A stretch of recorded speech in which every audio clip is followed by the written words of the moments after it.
One of the most important decisions you make about your food images will be the background that you choose to photograph your food on. This is generally the largest part of your photo. So paying close attention and choosing the right background is going to go a long way in the success of your photo. So in today's video, I want to share 5 of my favorite food photography backgrounds that you can purchase online anywhere in the world and within a reasonable budget as well. I'm also going to show you exactly what my photos look like when I'm using these backgrounds.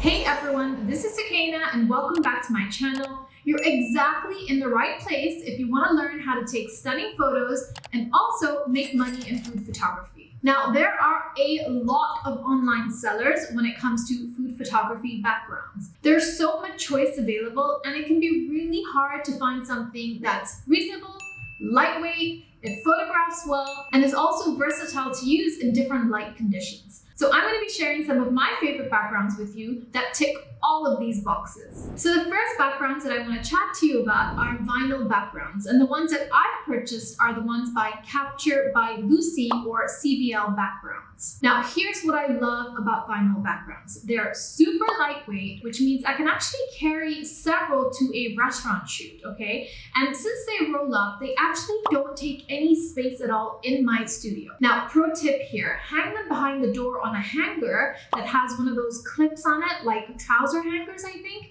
and that will save you even more space in your studio. One of the great things about Lucy's particular vinyl backdrops is that even if you store them rolled up in the tube that they come in, as soon as you unroll them and put them on your table, they lay completely flat, so they're not rolling on the edges. These vinyl backdrops are also matte, which makes it a dream to photograph, and the resolution that they've been printed on is really high. And usually when making vinyl backdrops, what the seller would do is take a photo of an actual background and then print it on vinyl. So the thing with Lucy's backdrops are that the photos are of really high resolution. So when you actually photograph on them, the background doesn't look fake or pixelated or cheap quality. So here are a few examples of images that I've shot using these vinyl backgrounds. Now the first one is this drinks image that I shot using backlighting, and I've actually used one of the terrazzo style vinyl backdrops for this. Now I also use artificial hard lighting for this, and you can see there's absolutely no unusual highlights or reflections that are coming from the background. I also decided to use another background from CBL and shoot it using a more moodier lighting. And again, you can see it photographs really well for moodier styles too. And that's one of the things I actually look for in a background. Seeing how versatile it is to shoot in both dark and light styles, as well as different styles of lighting such as hard and soft. And these vinyl backgrounds definitely pass this test.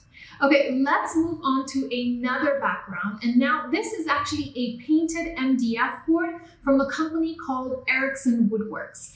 Jenny is a lady who actually owns Ericsson, and they were one of the first companies on the wild web to actually start making custom backgrounds for food bloggers and food photographers. And this is probably one of the first handmade backgrounds I ever ordered. Now, the great thing about these backgrounds is that you can actually order them with actual texture on there, which any food photographer will tell you is an added bonus when it comes to your photography, especially if you're shooting something head-on. All their boards are actually double-sided, which means I'm actually paying for one price to get 2 different backgrounds. They have a huge range of finishes on their website, and you also can get custom backgrounds made by them. But let me show you the 2 finishes that I ordered. So the first one is a charcoal black finish that I used to photograph these chocolate tarts on. Now with this image, I've used a really moody style of lighting, and the image is pretty monochrome as well. So it might be a little bit difficult to tell, but this board has beautiful texture and photographs in a complete jet black. Okay, again, it's also matte and it works really well when shooting these darker, moodier style of images. The second background, or the background that's actually on the flip side that I got from them, doesn't actually have any feel texture to it. So there's no actual pop-out texture. So when you look at it, it's actually flat, but the texture is actually been created using the actual finish and the painting technique. So here's an example of some images that I photographed using this background. It really does create such a warm finish without actually having to use slats of wood, and actually gives you a lot of room during editing to change the hue of the background as well. So again, I highly recommend Ericsson Woodworks for all your background needs. Okay, let's chat about a slightly different type of background, and that's hand-painted canvas backgrounds. So here are a few images I've shot using hand-painted canvases, and you can see I've used canvases for both top shots as well as front-on shots. And again, depending on who you actually buy them from and the artistic ability of the painter, they are a great option for food photography as well. So like the vinyl backgrounds, these roll up just as well, and you can actually store them in the corner of your studio without taking up much space. They're also pretty lightweight, so I have no issue carrying these to any shoots that I have in studios or at restaurants. Now, I got my particular backgrounds from a company based in the UAE called the Background Project. And as you can see, they shoot beautifully and are definitely a great option for food photographers. Now, the canvases also have a slight amount of texture on them, depending on how they've been painted. For your information, I've also used these on a drinks shoot, and I'm happy to report they actually survived liquid spills as well. Now, I have two more backgrounds that I want to share with you, but before I do that, if you've been enjoying my content and you want more helpful advice when it comes to mistakes I see so many food photographers make when it comes to taking great pictures, but also when turning your hobby into a profitable business, or perhaps you want to know where you stand in terms of your skill levels when it comes to food photography. Or maybe you want to know more marketing techniques that you can use besides just posting to Instagram all the time, then make sure you sign up for my waitlist for Food Photography Bootcamp. I've linked it in the description box below, but my free masterclass will open up in just a few weeks, where I'll be covering all of this information as well as diving deep into my own cold pitch process that I use to book hundreds of thousands of dollars worth of food photography business every year. It's completely free, but only opens up from time to time. So make sure you're on the wait list to know when that happens. Okay, on to the fourth type of background, and these are paper backgrounds. Yes, you heard me absolutely correct. So similar to vinyl backgrounds, these are actually printed on paper. So actual photos of backgrounds that are printed on paper. I'm not talking about craft paper here. Now, instead of printing on vinyl, you print on paper. And this makes it a lot cheaper to buy than a lot of the other photography backgrounds that I've just mentioned in this video. However, this comes with two caveats.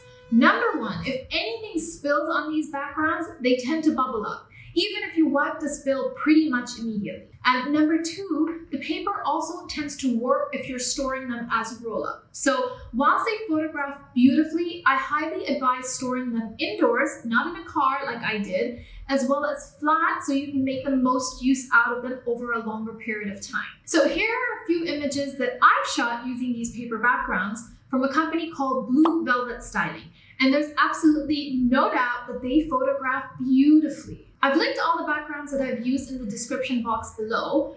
For the price, paper backgrounds are definitely worth their money and really are some of my favorite backgrounds that I shoot on. Okay, last but not least are backgrounds from a very popular Russian company called Woodville Backdrops. So this company is probably one of the largest companies when it comes to photography backgrounds, and they make wooden backgrounds, tiled backgrounds, stone backgrounds, as well as vinyl backgrounds. I think they practically make every type of background that is available to food photographers. They have a huge number of colors and finishes, and the great thing about Woodville is that their backgrounds also come in a variety of sizes. They're large in size, small in size, and they're also double-sided as well. Now, I'd say the only disadvantage to this company is cost, because they're slightly on the more expensive side, but the quality is really unmatched. So don't let that put you off, because I truly believe their backgrounds are worth it, and also they ship internationally. So here are some example images that I've shot on their stone and tile backgrounds.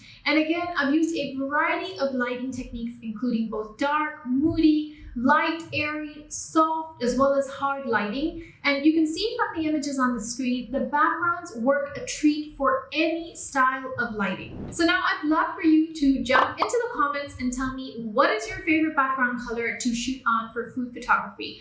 I'm gonna go first. You can see my comment pinned right at the top with my favorite color.